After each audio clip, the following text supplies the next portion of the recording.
So we ended on Chav Ches Amud Beis. We thought that we had a good answer.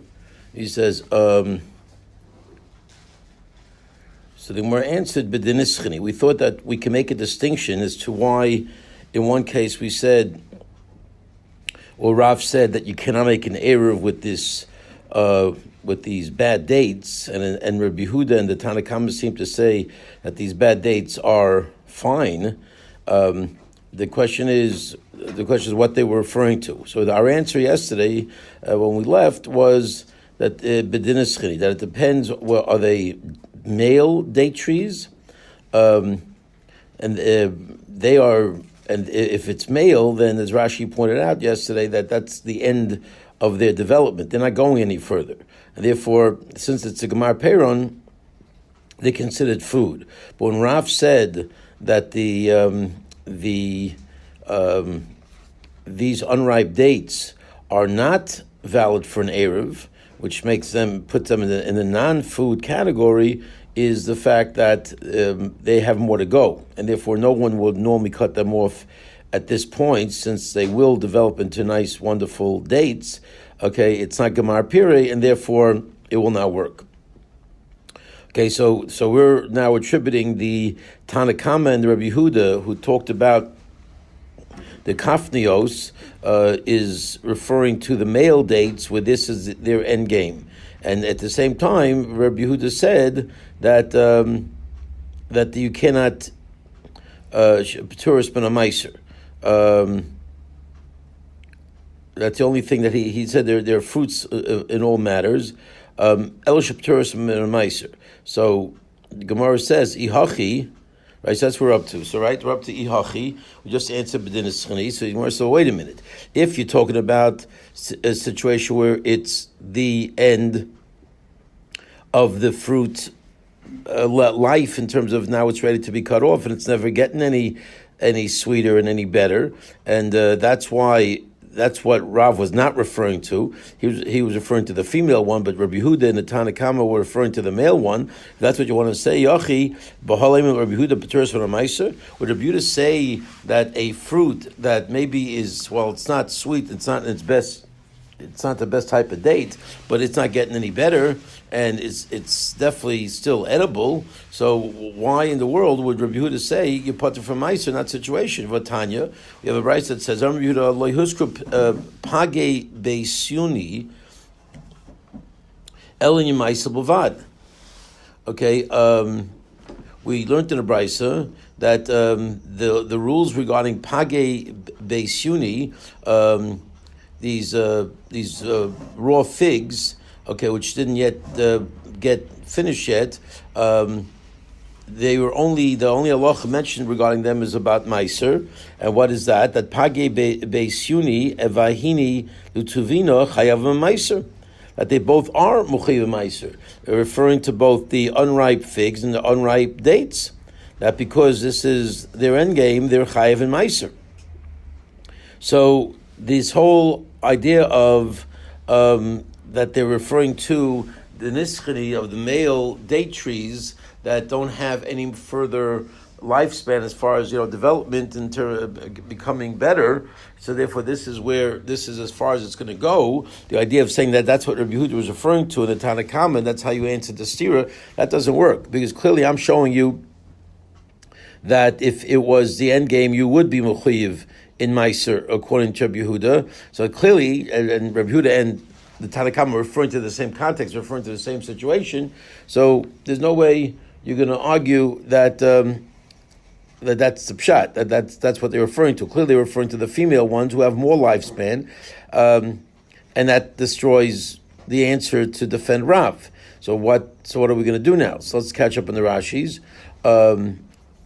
Right after B'dinischini, next Rashi, Lihuskru, but Tosefta de Shvias, this is a Tosefta in Mesach Shvias, Umaisa B'Gemar de Psachim, Perg Makom Shnagu, Ochlim B'Teinim Ad Shichlu, Page Beisuni.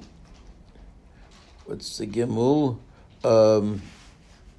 After Gimel, okay, Makom Shnagu, Ochlim B'Teinim Ad Yichlu, Page Beisuni, Rebuta Omer. Okay, that's like it's referring to Allah of Shvis, how long you can eat the stuff in the field. So, and the Tanna Kama said you can eat them until these dates finish up. They're not available anymore. Rabbi Yehuda says that was only said regarding the issue of Meiser. Page, so what are Page? Ta'enim hein shalom bash. These are types of figs from a certain place that have not been fully ripened yet. And ahini hein kafnios. These are the same thing as the unripe dates that we've been talking about. Vein to the tuvina. V'hanach the tuvina kulam zchorim heim. And these of tuvina are all male. Umishum hachi chayav meiser. Okay, and that's why you chayav meiser the Gemara Peirahu. That it's the end.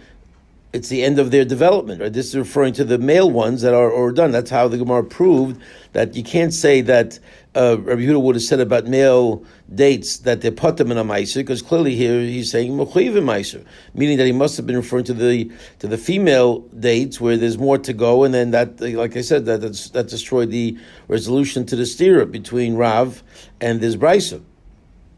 So mishum hachi chayav ma'aser the Gemara Piru. The reason why you chayav ma'aser because it's the end of its development. V'kolshi and the Gemara Piru l'sharmili. And if you mechuyev ma'aser, you certainly mechuyev. It's certainly considered Gemara Piru for other matters, and there's no way you'd say you can't make an eruv with them. So l'chayr. So ma'aser, since it's at the end game and there's no more to go, and clearly he says you mechuyev in ma'aser, so we're back to how did Rav say that you can't make an eruv with these unripe dates when these unripe dates seem to be held by the other Tanoim that it's fruits, l'chol mila, they're considered fruits. So what's pshat? So back to the Gemara. So Eliyalam lav b'denischi. Okay, I have to go back and tell you no. My aunt said that they were referring, the Tanam were referring to male, and Rav was referring to female. That doesn't work. When it comes to the status of making things tameh as food, it's got a different rule as opposed to the eruv aspect. The tumas ochlin and eruv are really dealing with two different issues, and therefore you can separate and answer the stira that way. How? So one more time, it's not referring to the male date tree. Just like Rav Yochanan said in another place, that fruits, since they're fit to be made sweet, these certain type of produce is made to become sweet through fire. Hachanami, here too the same concept applies. They are. So they're considered food not because of their edibility right now, because they're not viewed as really being edible right now, but they are able to be made sweet through heat, through fire, and made edible. And therefore, when it comes to Tumas Ochlin, that's the criteria, and that's why we're going to consider it Ochel in the Brisa, and between Rabbi Yehuda and the Tanna Kama, they both consider it Ochel. When it comes to the issue of Erev, right now, Erev is not about cooking. You can't cook on Shabbos. You got to be able to put something around in the place that's considered food right now. That would not be considered food right now. Therefore, since they have two different criteria, that would resolve the two different halachas. So look at Rashi. V'yochel matkon alfal pisha akshav b'katnusan morin. And even though right now, when they're small, younger state, they are bitter. Avolinian Erev bina mididach. Ava pisha akshav b'katnusan morin hein. Okay, avolinish. I don't know why it's ava. It's not contrasting. This is part of the explanation. Avolin Erev bina mididach. But he's shaita, right? When it comes to Erev, we need something that's fitting at that particular time. Vani haloma takninu. Okay, and these are not able to be eaten right now. They're not in a good state, so of course they will not be eligible. That's what Rav was saying. Well, in Meiser, mishon gomar peruhu. And also when it comes to Meiser, because it's not considered gemar pere. But when it comes to Tumah, okay, because that was a statement that he made. Nikchim b'kesav ma'aser mitamas tumas eichlin. And what was the Rabbi? That was the Tanna Kama's lashon. Rabbi said The kifners harayu kaprilu chol devreim el shepturas b'na meiser. Right, so you don't have to give meiser from them. He says, right, so you don't have to give meiser because it's not the end of its development. So that would make everything make sense. Tumas ochlin, yes, meiser, no, and even though yes, they are considered fruits in all other matters, but because of its ability to become sweet through fire, when it comes to the halach of erev, you need edibility right now, and you don't have it, and therefore everything is good, and that would reconcile the stira. Okay, so using this principle of Rabbi Yochanan, we now understand the differences of each particular context. Okay, now back to the Gemara. So now we quote Rabbi Yochanan. We'd like to know where Rabbi Yochanan said this. Where did Rabbi Yochanan say his concept and articulate this idea that since things could become edible and sweet through fire, they are considered foods, at least regarding certain issues, not legabi meiser, not legabi eruv, but legabi tumas ochlin, they would be considered food. So where did he say it? Vehecha vechit ben Rabbi Yochanan ha de Tanya. He said it about this brisa. Shkedim hamorim ketanim chayavim gedolim peturim. So you have these bitter almonds. I guess they used to grow almonds that were bitter, but they were bitter when they got big. So ketanim, when they're small, they're not yet fully ripe. You can get them in its edible state, and you're good to go. And you chayiv in meiser gedolim peturim. Okay, but when they're big and they're fully developed, then you're putter because now that's when they're bitter and no one wants to eat them. Misukim, if they're if they're sweet almonds, meaning when they become ripe, they become very sweet. So that's a really different type of almond. Gedolim chayavin, when they're big, and they're sweet, and now they're ready to go, and you're ready to eat them. Obviously chayavin.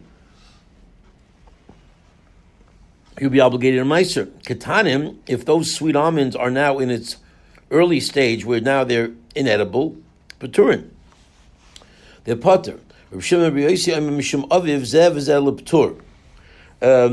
Reb Shimon, the son of Rabbi Yossi, said the name of his father, the great Rabbi Yossi, that both the big and the small bitter almonds are potter. And the other people say that he argued not that they're both potter ma'isa, but they're both chayiv ma'isa. While the Tanakama split the difference, and he said small chayiv, big potter, either Rabbi Yossi argued that they're both chayiv, or Rabbi Yossi said you're both potter. And Omer Eloi, Rabbi Chanina b'tziparik devrei Omer zev p'tur. Okay, that Rabbi Eloi paskin. That he said Rabbi Chanina paskin and tzipari, like the one who says that Rabbi Yossi said they're both potter from meiser, both the big ones and the small ones are potter. So the obvious question is, how could somebody have said that they're both chayiv? I get why you're both potter, because when they're sweet, they're not fully grown, and when they're ripe, they're bitter. So I get the logic of both potter, but what's the logic of both being chayiv? How could you be chayiv when they're big, they're bitter, and they're not really edible, nobody wants to eat them, so why in the world would you be chayiv? And here it is, on Rabbi Yochanan, it was here that Rabbi Yochanan said a statement, since you're able to make it sweet through fire, so there is a level of food there that would allow it to be considered a good food, so that would be the Rabbi Yossi's logic to say you're chayiv. And we're going to adapt that concept to the Gemara here, to why these Tanoim held that even though it wasn't, they're not good right now, these dates, and therefore that's why Rav said that they're not eligible for an Erev, they are eligible for the other halachas of Tumas Eichlin because they're able to be made into a food through heat. Okay, let's catch up on the Rashis here. Ketanim chayavin. So if they're small, they're mechuyev mishum shugamar perishalen. Okay, this is the end. This is the best you're going to get. They're never going to get better than this. Therefore, so for these small almonds, it's end game. Gadlim nasamorim, because when they become bigger, they become bitter. So who wants bitter almonds? Okay, Ugedolim Peturim Mimaiser Delavechelinu, and when they become bigger, they are potter because they're not considered food anymore. Who wants them? Mesukim, if they're the regular conventional sweet almonds, Ketana Peturim, if they're small, then you're potter lo nigmur because they're not Gemar. It's not Gemar Malachton. V'zel Ptur. So Rabbi Yossi came along according to his son and said they're both potter. Morim, referring to the bitter ones, ben gedol ben ketanim, whether it be big or small, you're not going to mechuyev meiser. Why not?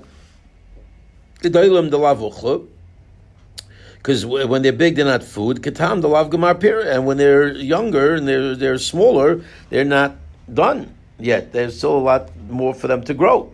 Okay, so the question was, so how in the world would you say they're both chiyuv, right? Because we had two different versions as to what was said, and the answer was, like Rabbi Yochanan said, that they're able to become food through the heating mechanism. So the Tanakama is conventional; he holds right now, but I don't judge Maisa by heat, by potential. I judge Maisa by what it is right now, and it was Rabbi Yossi. It was that opinion that said l'chiyuv that says no, you can judge it by its potential through heat. Okay, back to the Gemara. So remember yesterday we had mentioned when we quoted this brisa the first time, we said it sounds like Rabbi Yehuda and Tanakama really say the exact same thing. So we have to figure out how they're arguing. So Amar, let's go back up above. Rabbi Yehuda Eimer Kurareyu Ke'etz L'chol Devarav. Okay, so Rabbi Yehuda said that the hearts of palms are like wood in all matters. They're not considered food because they're eventually going to get hard. If you keep them where they are, they're going to get hard. El shikach bekesef meiser, but you can't buy them with meiser sheni because right now they're a food. So in other matters of taking meiser from those kind of things, but as far as buying them in Yerushalayim with the meiser sheni money, that's a whole different criteria. And as long as they slice nicely into your salad, and you want to have that for your Meiser Sheni barbecue, kol kavod. So Gemara asks, well, Haina Tanakama. That's exactly the same thing as the Tanakama who said essentially the same idea, that they're considered food for everything. Right? He says,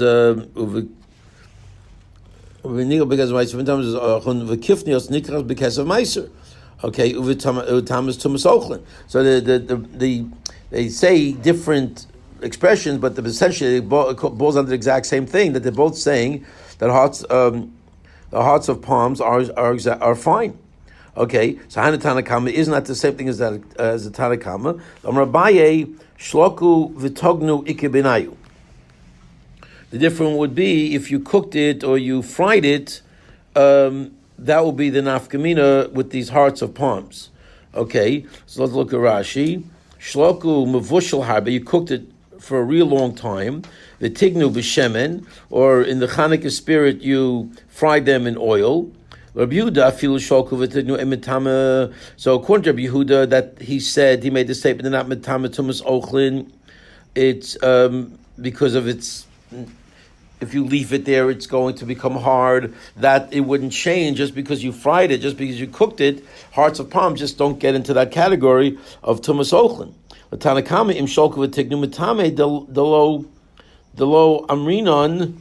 What's the dalid? Delo omar. He would not say harehu ke'etz. It's not amri, but omar. Delo omar harehu ke'etz. He wouldn't say it's considered like wood because you've now changed it. By cooking it and by frying it, he would not say enamatama. It's betama to masochlim because now you're in a different state. Again, Rabbi Yehuda, by saying kurareyu ke'etzachol dvarav. Okay, that the message would be that no, even frying it or cooking it does not change it from it being like wood, and the only thing you're allowed to do with it is you're allowed to buy it with the Meiser Sheni money. Okay, so that would be the point. If you change it to a more permanent state where it's going to be edible, does that change the Lagabi Tumas Ochlin? And that's a Machlokas Tanakama versus Rabbi Yehuda. So there is a difference. Okay. Back to the Gemara, first wide line. What?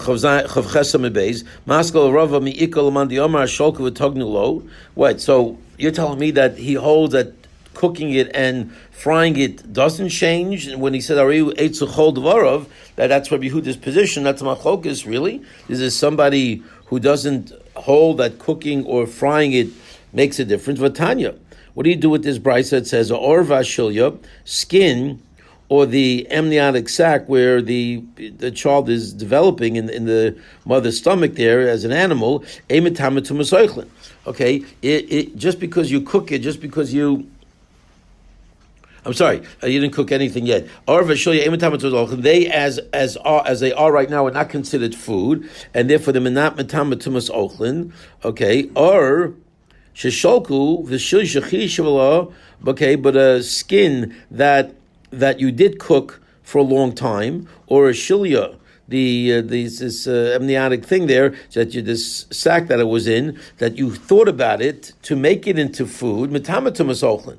Somehow, I guess. I don't know, maybe in time it becomes edible, but somehow maybe there are people we'll see that you thought about it. I guess maybe also cooking could help from it. Therefore, maybe you planned on making it into food. So you thought about it. They are able to become tumas, and it's a brayso that has no dissenting views. There's no people who disagree. So why would it be? That you're telling me that the machlokus is, does cooking change it? Seems over here that you have skin and you have a shilya, and your thought process does change it, and there's nobody that disagrees. Therefore, Rava says you're right. If you cooked it or you fried it, that would change the halacha, and no one would still maintain that doesn't have a din of ochlin at that point. Bracha.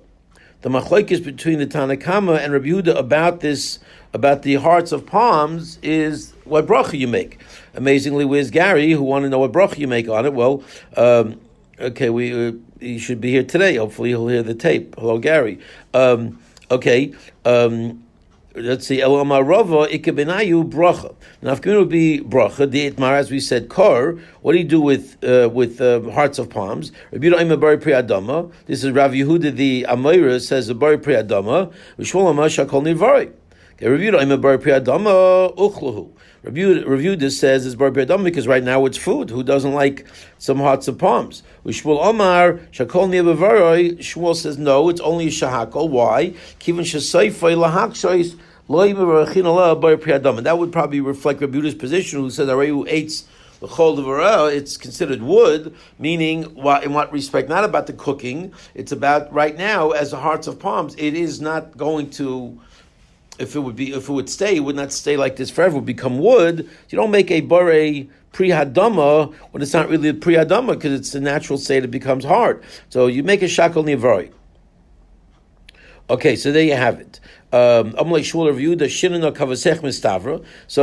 says, Shmuel says Rav Yehuda, an expression he uses fairly often about Rav Yehuda, sharp one. It makes sense like you. Even though he argued, Shmuel said you make a shakol, it makes sense like you that you should make a bar pri adama. Why? That's nine shesayfel hakshais. Right? If you leave a radish in the ground, what's going to happen to the radish? It's going to become really hard, like a piece of wood. And yet, what bracha do you make on radishes? Make a bar piyadama on it. So doesn't that show that you go by its present state and not by its long-term result? So isn't that a proof to Rav Yehuda that Rav Yehuda is right? It's interesting. Does that mean that Shmuel is capitulating? It doesn't sound like he's necessarily capitulating. He's just saying it makes sense like you. Sounds like I'm not you. But let's see. Mar says, nice try, Shmuel, in supporting Rav Yehuda. It's wonderful and heartwarming that you're willing to support your adversary here in halacha. But your try is not really well founded. Tana good raya. Why not? Tanayin, a radish, not the inshadaita the pugla.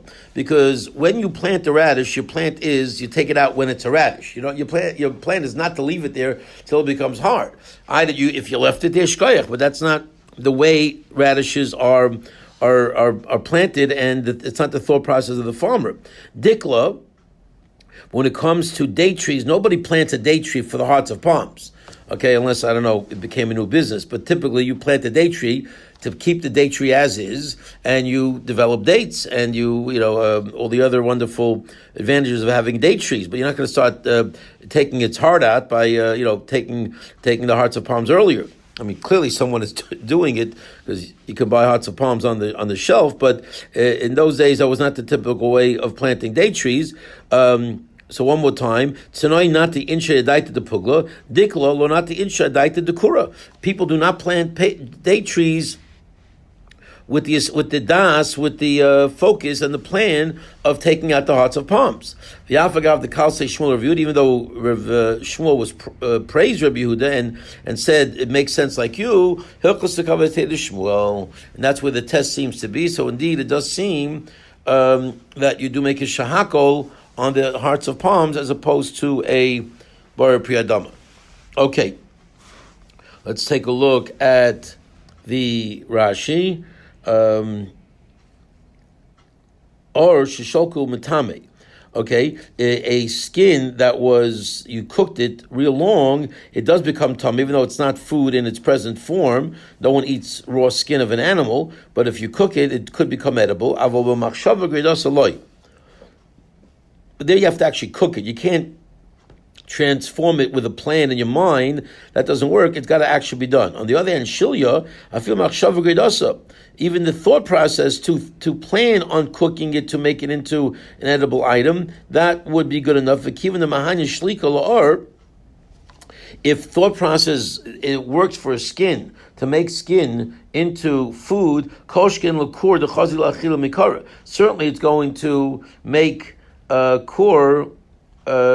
hearts of palms fit for achila from its very inception. There's no way that they're arguing about whether you cook it and does that change it, because there isn't a man alive who would say it changes it. So what is the nafkamina then? That if that doesn't work and that's not a good dispute between the Tanna Kamma and Rabbi Yehuda, so what is the dispute? The dispute is the bracha. Okay, bracha kibenayu l'Tanna Kamma bar pi'adama. According to Tanna Kamma, he says you make an adama on hearts of palms. Rabbi Yehuda shakol the seifel ha'hakshus. Since it's going to get hard in the end, then you have to make a shakol. And then Shmuel says it makes sense like you adaita the pugla la'ochlok shurach. Okay, to eat it when it was soft. That's okay. That seems to be the answer, Eddie. That even though your attempt is very nice, there's a fundamental difference between planting radishes where the das is on the radish to take it out when it's in that radish state before it gets hard, while the hearts of palms, the reason why you plant the tree is not to take out the hearts of palms early, and therefore there's very good justification to give it a shahakol and to make it different than a radish. Okay, fine. So let's back to the two dots. Back to the Gemara. Gufa. So we mentioned up above. Amar V'Yuda Marav Koshus v'Chazes Ma'arvim Behen. Okay, that was on Amud Aleph. We said that the koshus, the green grain. Hops. Sorry, koshus is the hops. V'Chazes is the green grain. So these two things, Ma'arvim Ben, you are allowed to put them in your erev basket to make an erev from this stuff. And also, once we're talking about these two, you also make a bar priyadama on them. So now we're going to want to know koshus bekama. So how much hops do you have to justify it being enough for two sudas for an erev, right? Because generally the rules of an erev is enough for 2 meals. That's what you normally have a day. 2 meals a day. So if that's what you're having, how much hops would qualify for that? So koshus bekama. So how many hops do you need? Kedamar Rav Chil kamali hayad. So Rav Chil says a handful. I'm sorry. Kedamar Rav Chil kamali. Just like Rav Chil said in his context that the shear is a handful. So too here too the shear is a handful of hops will be enough to keep you going for 2 days. So just like Kedamar V'chil Kamal Yad, Hachinami Kamal Yad. That's the answer. The answer is you need enough that will fill up your hand.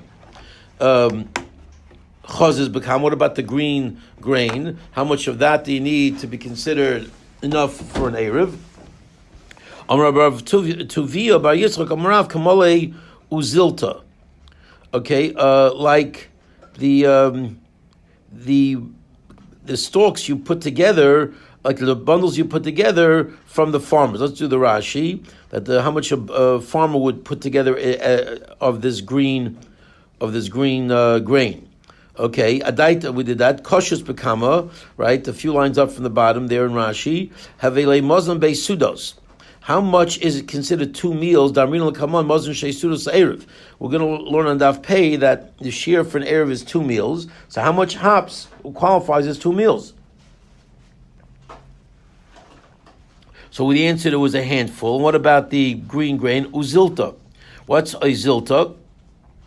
Vial blaz, agudos yerek shekarchen ikarim. The farmers bundle these things into a little bundle and they tie them up, and that size that is considered. I guess maybe they sell it that way, or they just sort of package it that way. Whatever is that amount of packaging that covers that the farmers do would be enough to cover 2 meals. Okay, weiter. Okay, Amarav Kamalei Uzilta the Ikri. Okay, so I missed the word back in the Gemara. I missed the Ikri of the farmers. So the full bundle of the farmer is the shear of 2 meals. Amrav Chilkia, continuing. Amrav Chilkia bar Tuvia Ma'arvin bekalya. Okay, you're allowed to make an erev with kalya. What's kalya? Kelach, Rashi says, Kelach shel esev v'kosha eitz. The bundle of this type of green grassy herb, but it's hard as wood. Okay, so I don't know if they translate what kalya is, but it's a hard type of grassy thing that grows from the ground. So really, Gemara says the kalya sakedaitach. Okay, if you actually this stalk which becomes very hard, okay, that you make an air from that can't be. It's like hard as wood. No one's going to eat it. Okay, so b'kalya sakedaitach ela b'yarka dekalya. Now, what I mean is the vegetable that grows from this this type of hard stalk, hard grain, whatever. Okay, so I don't know if they translated what it is. They say, does it have a name? Not really. Okay, b'yarka dekalya. Okay, some kind of what? A handful of kalya. Okay, well, no, but right before that. I mean, they call it kalya. We're about to get to the handful, right? So it's the yerek of the kalya that we said is valid for an erev. The kama. So how much you have to put in to the basket to qualifies an erev? Amravichil kamali ayat, like a handful, a full hand. Okay, so whatever this kalya is, apparently the actual stalk itself is too hard, but the vegetable that grows out of it is apparently good to go. Okay, Rabbi Yirmiyah nafak l'kiraisa. Okay, so he went out to the villages. Last Rashi on the page, l'kiraisa kfarim liros b'tvaso. So he went out to the villages to check on his grain. How are my farms doing in the villages out there? So boy minay. So once the big rabbi Rav Yirmiyah goes out to check on his farm, the farmers are obviously going to take advantage and ask him whatever shalos they might have. So he goes out there and boy minay mahu la'arev bepulin lachin. Okay, can you make an erev out of moist beans? Can moist beans be part of your erev? So lo havabiyadei, he did not have an answer. He didn't have his Art Scroll bracha book. So he didn't have a solid answer. Amrulay, when he came into the base medrash, and I guess he wanted to know what's the deal with moist beans. Amrulay, yes, you are allowed to make an erev with moist beans. The kama, how much moist beans do you need for the erev? There they have it again. It seems like the handful is wonderful. I don't know. Seems like today we maybe eat more than they did in those days. Not sure how much a handful is going to take you, to have 2 meals from it, but whatever. That's apparently what they had in those days. Okay, so a handful of this moist beans will be enough for an erev. That you're allowed to make an erev with raw beets, right? Beets. Really? Raw beets is good for an erev? Aini, could that be? Silka, chaya, kotel. gavra chaya.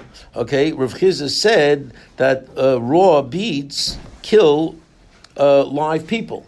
Okay, with the word chaya referring to either a little play on words, meaning raw, and it means alive. So if you eat raw beets, that's yabamish killing yourself. So how can you tell me that something that kills you is considered valid for an Erev? Clearly it's not a food. So what's the story? So the Gemara answers, no, that when Rav Chizda said that raw beets kills you, hahu b'bashel loy bashel. Okay, that's when it's cooked and not really cooked. When it's quasi-cooked, then it's dangerous. Look at Rashi, bashel loy bashel kotl gavra. That's when it can kill somebody because somehow either if you have it raw, it's one thing. If you have it cooked, it's one thing. But if it's chaplap nishtin nishteher, then it's going to get you into trouble. Okay, ikadamre. Another version of what just transpired, it went down as follows. Amrav Amnuna ein ma'arvim b'tardin chayin. Okay, that it's not sort of a question with an answer, but it's actually a statement of support. Rav Huna says you do not make an erev with raw beets. Why? The Amrav Chizda silka chaya kotel gavra chaya, because raw beets will kill a live person. Chazina, it's a little different way. Now we ask the question on the supporter of Chizda. We see people eating raw beets and they don't die. So how can you tell me it's poisonous when it seems like it's perfectly okay? The answer is that Rav Chizda said it about situations where it's not fully cooked and it's not fully raw. It's right in the middle. That's when it becomes problematic. But when it's one or the other, it's fine and it's good to go, and therefore you can make an erev with them.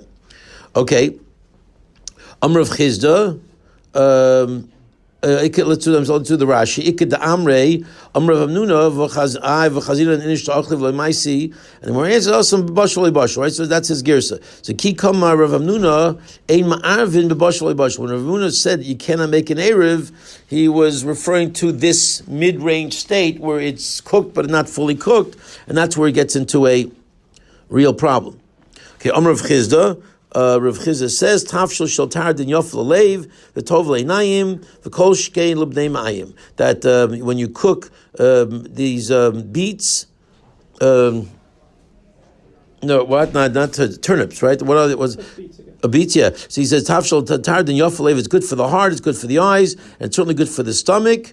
And Amr Abaye Vud Yosef Apei Tapi Vi Ovid Tuch Tuch. That's only when they're sitting in a pot and they're fully cooked and you go Tuch Tuch, then you're good to go. Rashi Apei Tapi Bekira Mokom Shtfisa Kadera on top of the stove, the place where you have the pot there cooking. Vavid Tuch Tuch Shemavushel Yofa.